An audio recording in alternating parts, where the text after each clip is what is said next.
Hi everybody, it's Amy. I wanted to share a quick project with everybody. I found some packaging that we were just throwing out at work, and I thought I could take that and make a photo frame out of that. And I wanted to use some of my recent pictures that I took from our trip to California.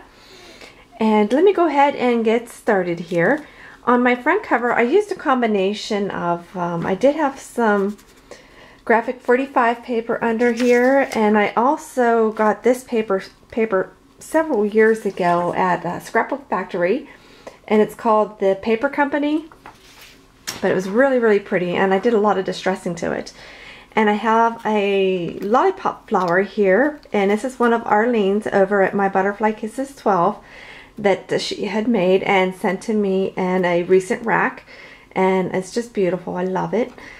And then she also in that rack sent me some of this Webster Pages ribbon, and oh my gosh, ladies, this is absolutely gorgeous. It looks nice on video, but to see it in person and to touch it is just, I love it. So and then this was a bracelet that I tore apart and just kind of stuck up on there, and I did some distressing with the lace behind here. And I have a new favorite toy, and it is the paint daubers. I've never used them before, and now I have, and I love it. I want to use it for everything. It is so nice to work with.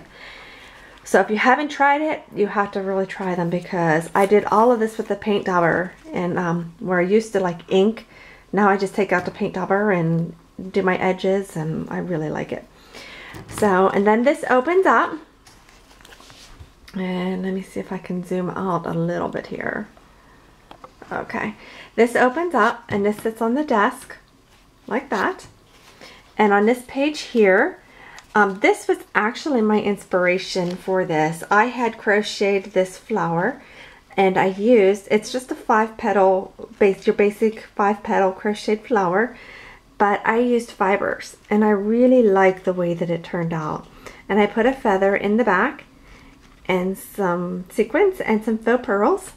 And I think it turned out really nice. I really like it. It's a little bit tricky to work with because things get tangled, but for the most part it was pretty easy, and I really liked it. I like the effect of it.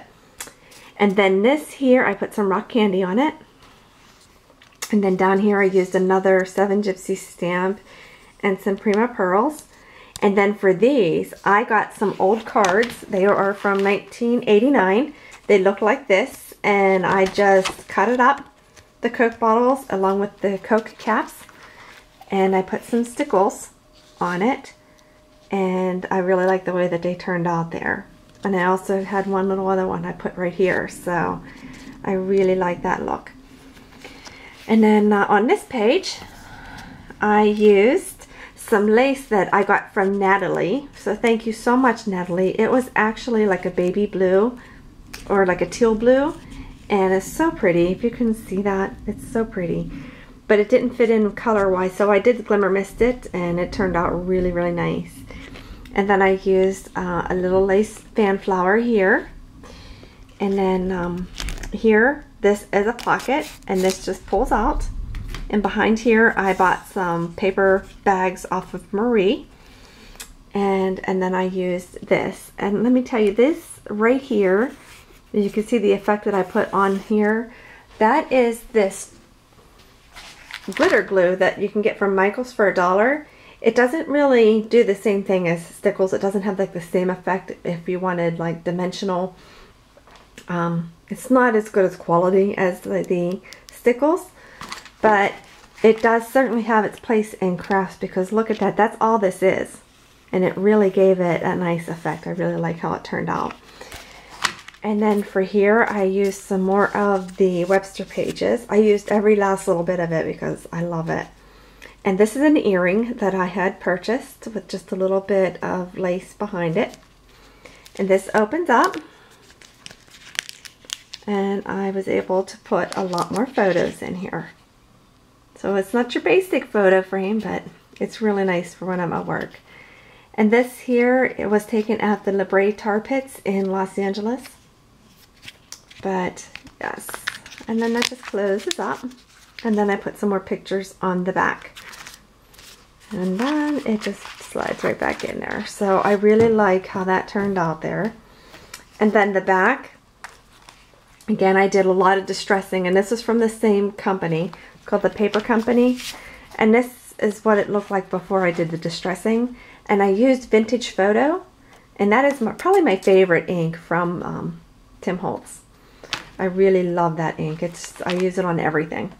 And I used some Graphic 45 down here, another fan flower with one of my mother's ribbon reses, some Prima Bling, and the last little bit of my Webster's lace here, or Webster ribbon. I'm not sure if it's Webster Pages. I'm really not familiar with that company, but I'm loving it, and I'm going to have to get familiar with it. But then here I just put some Velcro, and this comes open, and I have a few more pictures in here. And then that closes. And so that is what I've been up to. I've also been doing some art journaling and dabbing into there, and Paula over at Journal Artista has been helping me out a lot. So thank you so much, Paula. And I've been absent a little bit, and I thank you ladies for asking and sending me emails. You guys are the best, and it means so very much to me. So thank you so much for being so patient and understanding with me while I go through what I'm going through here. But I wanted to show you a couple more of the flowers that if you crochet them with fibers, what they will end up looking like. And you can see, I mean, it just gives like a whole different look. And it's really, really pretty. So depending on the fiber that you use, you're going to get all kind of neat flowers that will come out of it. And again, this isn't finished. I didn't put it back on it yet. But there's that one. And then this is the start of one. And this actually, I didn't put any petals on this, but this kind of looks like a little bird's nest. It's really cute. And then this is another one. And again, no petals on this one. I just kind of did your basic single stitch and put it around. But this would even be nice inside of a flower. And then I did the basic crocheting of the flower. But I love the yarn that I used here. It turned out really, really cute. So that is what I've been up to, ladies. I thank you so much for tuning in and watching. Please leave me any feedback or comments, or if you have any questions, I really appreciate it. And again, thank you everybody out there for being so kind and patient with me. Much appreciated. Have a great day. Bye.